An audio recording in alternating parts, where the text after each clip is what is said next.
Avec Thomas Hill et vos invités ce matin, Thomas. Oui, je reçois ce matin Jacques Pradel et Frédéric Lantieri pour le 2e symposium de l'univers du crime. Un événement pour plonger les spectateurs au cœur des mécanismes qui mènent au crime, au passage à l'acte.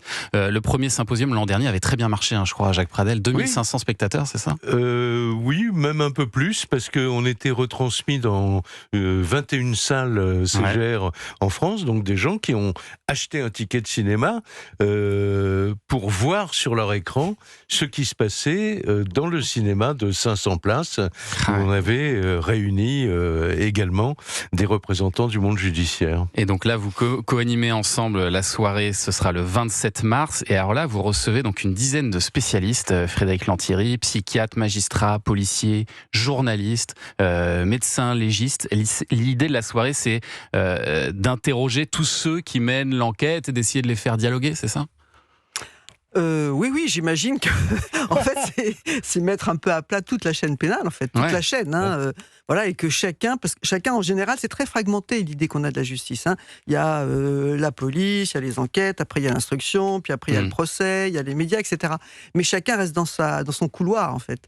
Et là, c'est un peu un moyen de les faire tous se rencontrer et que même les spectateurs aient l'occasion de voir un petit peu l'ensemble, justement, de cette chaîne pénale. Et alors j'ai vu le programme, vous allez vous demander notamment qui sont ces hommes et ces femmes ordinaires qui deviennent meurtriers. Jacques Pradel, vous dites, vous, qu'on a tous des pulsions meurtrières. Ben oui. Alors moi j'ai peur de vous décevoir, mais j'ai jamais eu de pulsion meurtrière et je pense que je suis pas le seul. Ça peut arriver. Heureusement, 99,9% des gens ne passent pas à l'acte, mais depuis que le monde est monde, la palette des émotions humaines est la même. L'envie, l'envie de vengeance, les problèmes de couple, les tromperies, voilà. Donc on peut tous devenir meurtriers un jour, c'est ce que vous dites. Oui, mais c'est-à-dire que, en fait, parce que moi j'ai l'habitude de parler du crime de monsieur et madame tout le monde, c'est le crime à la Simenon, si vous voulez, et du crime des spécialistes du crime. Alors, j'exclus la chaîne des spécialistes, vraiment, enfin, les réseaux de drogue, et des choses comme ça. La criminalité organisée, en fait... C'est autre chose, Ils ont décidé de passer à l'acte il y a longtemps. Mais les tueurs en série, par exemple, je me pose toujours une question, c'est qu'est-ce qui fait que un premier crime devient le début d'une série. Et pour cela, évidemment, c'est des questions que je poserai à tout le monde, mais notamment aussi à Daniel Zéguery, qui est un des plus grands experts psychiatres français, qui vient de sortir un bouquin sur Dupont de Ligonnès, l'énigme numéro 1. Voilà. Bon, donc il y a ça. Et vous avez dit... Alors juste sur cette question, Frédéric Lantieri, parce que je vous vois pas totalement d'accord apparemment avec Jacques Pradel. Vous avez présenté énormément notamment d'épisodes de Faites entrer l'accusé, vous avez réalisé des documentaires, vous êtes intéressé à des centaines d'affaires criminelles. Est-ce que vous diriez que les criminels sont toujours des gens ordinaires ? Non, mais souvent. Oui. Enfin, moi, je pense que même si les gens sont ordinaires, c'est pas pour ça que tout le monde passe à l'acte. Non, je pense que la question du passage à l'acte est une question absolument fondamentale, qui est... Alors, quand on examine bien les choses, on a l'impression que tout se prépare en amont depuis bien longtemps. C'est-à-dire que quand les gens arrivent au passage à l'acte, on a toujours des explications. C'est pas pour ça qu'on comprend, enfin qu'on justifie, ni qu'on explique, ni qu'on... Mais il y a vraiment à un moment donné, ça commence très loin, le passage à l'acte. Ça commence dans des troubles, et puis après des névroses, et puis après des traumatismes, etc., etc. Oui, c'est ça, et on a vraiment l'impression qu'il y a quelque chose d'inexorable qui arrive jusqu'au passage à l'acte. Mais pour autant, ça n'empêche pas la liberté humaine. C'est-à-dire que vous avez beau expliquer ce qui vous est arrivé, pourquoi vous en êtes arrivé là, parce qu'il y a toujours en fait des explications, c'est pas pour ça que vous n'aviez pas la possibilité de ne pas le faire. Voilà. Et je pense que ça renvoie quand même à la notion de liberté profonde et de liberté humaine. Mais moi, je crois que non, tout le monde ne va pas devenir criminel, absolument pas. Non, et c'est pas parce que nos pulsions... pas dit ça, on a tous des pulsions, Frédéric. Mais ces pulsions, on les contrôle. Oui, bien sûr. Mais Daniel Zéguery, que je viens de citer, j'ai eu très nombreuses conversations sur ce thème du passage à l'acte avec lui, et il a l'habitude de dire, en tant que psychiatre, quand il y a une affaire criminelle qui se déroule, un crime spectaculaire ou pas, mais la question qu'on se pose quand on apprend que quelqu'un a été tué par quelqu'un, c'est mais pourquoi il ou elle a fait ça. Et Zaguri dit, le pourquoi, c'est un fantasme. On n'aura jamais la réponse. C'est pour ça qu'on parle de vérité judiciaire à l'issue d'un grand procès, parce qu'on n'a jamais... parce que la personne la mieux placée pour dire pourquoi j'ai fait ça, c'est l'auteur, bien sûr. Homme ou Mais femme. il le sait pas toujours. Alors, il le sait pas toujours. Deux,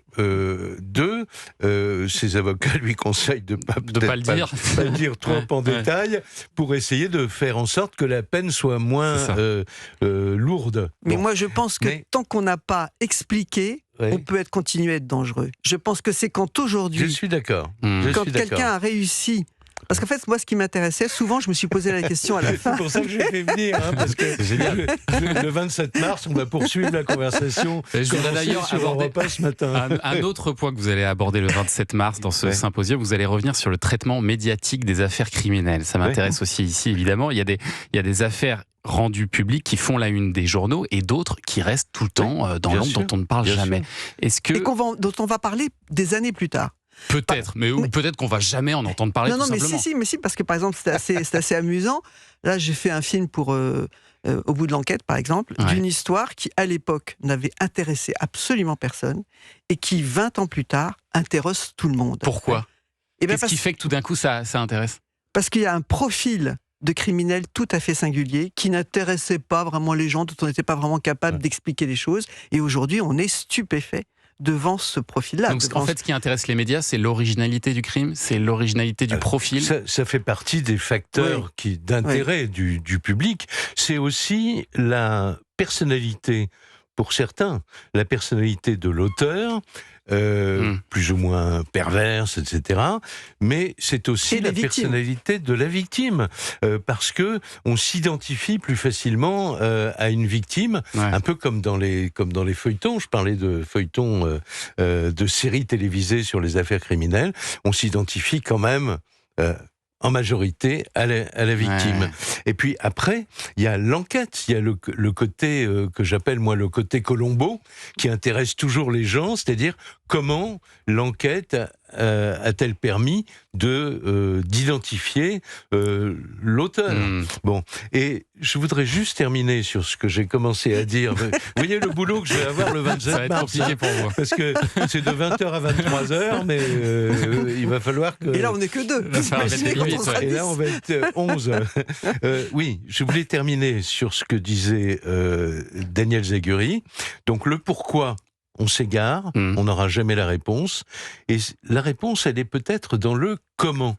Et le comment, c'est l'enquête, c'est l'instruction, c'est le procès, où il y a quelquefois des coups de théâtre incroyables. Des retournements. Et c'est en analysant, c'est pour ça que moi je suis un malade du décryptage. En analysant le comment, on peut commencer à avoir des réponses sur le pourquoi. Et vous allez pouvoir prolonger cette discussion donc dans ce deuxième symposium de l'univers du crime. C'est le 27 mars au cinéma CGR à Paris. Je pense que ça va être passionnant et c'est diffusé en streaming en partenariat avec Europe 1. Et Culture Média continue après les infos de 10h30, Thomas.